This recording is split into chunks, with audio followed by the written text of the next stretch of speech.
दोस्तों, इजराइल के प्रधानमंत्री नेतन्याहू इस वक्त पूरे गाजा में कब्जा बनाने की योजना का ऐलान तो कर चुके हैं और उसको लेकर के वो गाजा के अंदर तोप गोला बारूद जो मन कर रहा वो छोड़ रहे हैं और कब्जे को आगे बढ़ा रहे हैं। इस बीच हमने देखा कि 100 से ज्यादा मौतें जो है गाजा में पिछले 48 घंटे में हुई, जिसको लेकर पूरी दुनिया परेशान है, चिंतित है कि आखिर ये युद्ध कब रुकेगा, कब जो है फिलिस्तीन को लेकर कुछ हल, कुछ मसला का सॉल्यूशन होगा। लोगों ने ट्रंप से उम्मीद की थी कि ट्रंप जब मिडिल ईस्ट की यात्रा पे जा रहे हैं तो ट्रंप कुछ हल लेकर के आएंगे। आते हैं ट्रंप पे वापस, लेकिन आपको ब्रेकिंग न्यूज दे देते हैं। देखिए, इस वक्त जब मुस्लिम कंट्रियां गाजा के ऊपर महज टिप्पा टिप्पणी के अलावा अब तक कुछ नहीं कर पाई, ना तो जो है वो कुछ फर्स्ट एड पहुंच पाया वहां पे, ना तो वहां पे खाने पीने का कोई सामान पहुंच पाया, कुछ भी रिलीफ का सामान गाजा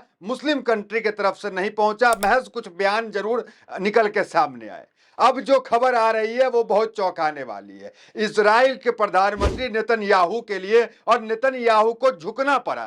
किससे, किसकी वजह से झुकना पड़ा? क्या ये मुस्लिम कंट्री की वजह से झुकना पड़ा? नहीं, ये ना तो ये मुस्लिम कंट्री की वजह से झुकना पड़ा, ना ये अरब के जितने कंट्री हैं उनके वजह से झुकना पड़ा, और ना ये ओआईसी के जितने कंट्री हैं।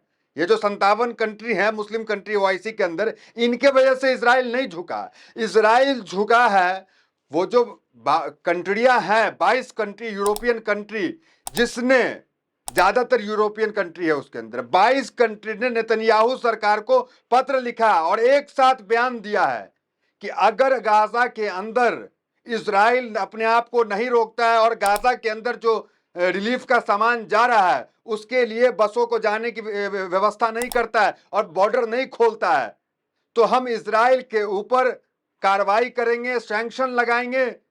तो 22 देश इजराइल के साथ खड़े हो गए।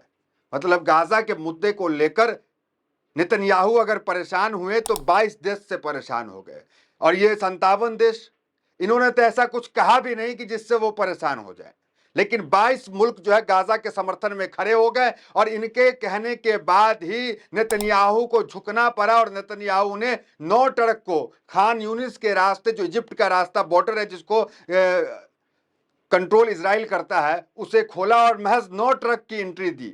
अब कहा जाता है कि समुद्र में एक बूंद की तरह है, जहां 10 लाख से ज्यादा की आबादी है, वहां 9 ट्रक के अंदर क्या रिलीफ हो जाएगा।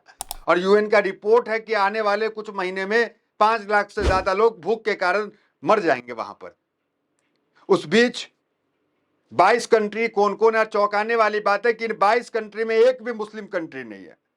ये जो 22 कंट्री हम आपको नाम लेंगे और बताएंगे जो इजराइल पे दबाव बनाई और देश से अलग थलग करने की बात कही, सैंक्शन लगाने की बात कही, ये कौन कंट्री है? जरा खबर देख लीजिए आप। फिर आते हैं ट्रंप के दौरा मिडिल ईस्ट तमाम पे आते हैं, सऊदी पे भी आएंगे।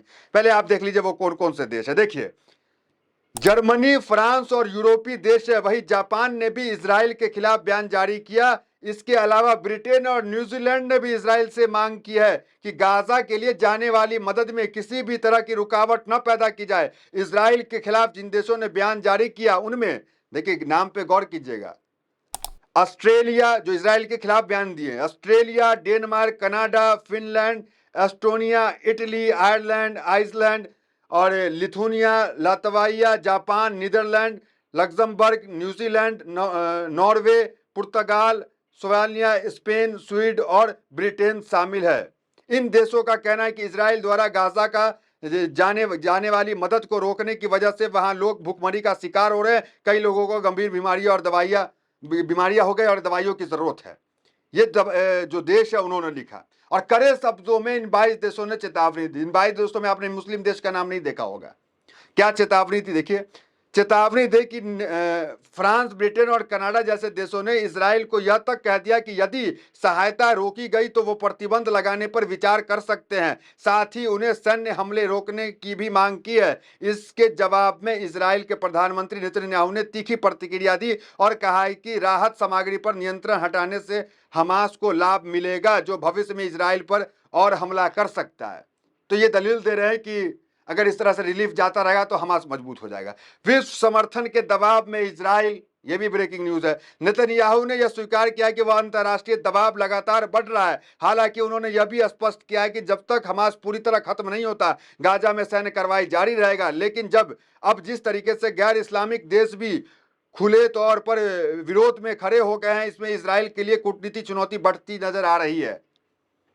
गैर इस्लामी देश खड़े हो गए हैं और ये डर लग रहा है नेतन्याहू को अब कि हम देश से दुनिया से जो है अलग थलग ना कर दिए जाएंगे।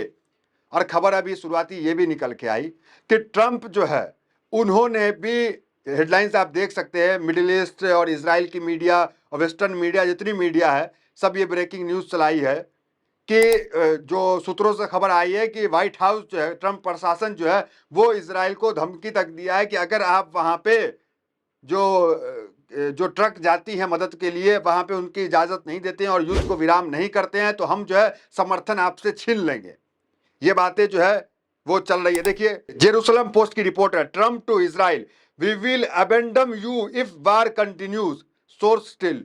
सोर्स ने बताया, Washington Post, the Jerusalem Post की रिपोर्ट है कि इजराइल से कहा गया कि अगर आप युद्ध नहीं रोकेंगे तो समर्थन वापस ले लिया जाएगा। ये तमाम चीजें चल रही है। और उसके बाद देखिए, ये है कि कनाडा, फ्रांस, यूके, ये तमाम चीज जो कंट्री हैं वो अगेंस्ट में आकर के खड़ी हो गई है इजराइल के। और अब तक जो है 61,700 लोगों की गाजा के अंदर मौत हो गई। गाजा अगर आप तस्वीरों में देखें तो आपको समझ में आएगा कि 1946 के आसपास फिलिस्तीन की कितनी ज्यादा जमीन थी और इजराइल जो है टुकड़ों में था। इजराइल जो है, जो बूंद आप देख रहे हैं व्हाइट व्हाइट, 1946 के आसपास उसमें आकर के बसाया गया था। फिलिस्तीन ने उसे बसाया और धीरे धीरे धीरे कब्जा करते करते और आज स्थिति ये हो गई कि पूरा फिलिस्तीन कब्जा हो गया। महज जो गाजा स्ट्रिप है वही अभी आजाद है, जिसकी लड़ाई जो है वो हमास लड़ने का काम कर रहा है, जिसे इजराइल जो है आतंकवादी संगठन बता रहा है, आतंकवादी बता रहा है। तो अब सोचिए कि फिलिस्तीन जो है वो समाप्त हो गया। अब आते हैं सीधा